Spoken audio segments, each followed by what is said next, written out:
dans un premier temps, et sur instruction du chef de l'État, avant la fin du premier semestre, c'est l'élection référendaire.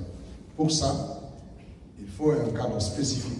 Comme vous le savez, pour le référendum, il faut une loi spécifique qui va organiser le référendum. Le fichier qui va être utilisé, c'est le fichier qui est actuellement en cours de construction, qui sera issu du RAVEC.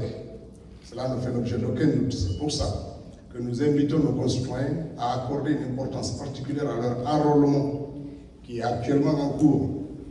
Il faut se faire enrôler. Tout le monde va être recensé et on va extraire de cette liste générale la liste électorale. C'est ce qui va se passer. Et donc il faut que les gens, nous encourageons les organisations de la société civile, les acteurs politiques, les partis, à faire une campagne pour que les Guinéens s'intéressent à cette activité sans rôle. Ça va réduire les sources de tension demain. La deuxième chose, c'est que l'organe de gestion des élections sera prévu dans la Constitution. Parce qu'il y a un certain nombre de choses qu'on ne peut pas anticiper. On ne peut pas à ce stade parler de l'organe de gestion des élections dans le pays, alors que la Constitution doit créer cet organe, créer éventuellement.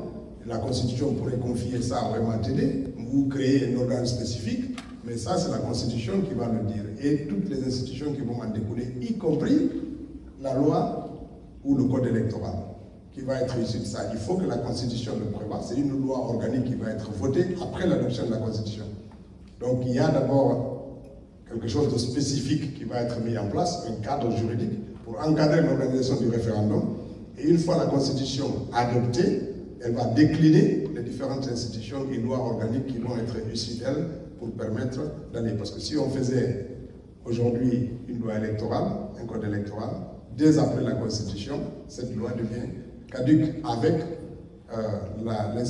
les lois avec lesquelles elle est adossée aujourd'hui, qui soit la charte, etc.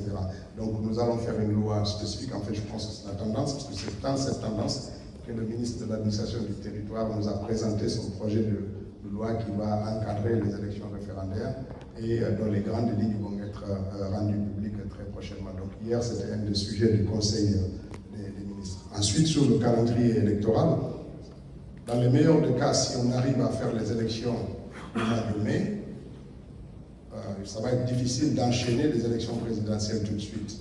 Parce qu'il y a au moins un code électoral qu'il faut adopter. Il faut compter à peu près 3 semaines. On sera au mois de juin. Il n'est pas possible d'organiser des élections en Guinée au mois de juillet, au mois d'août, peut-être même septembre.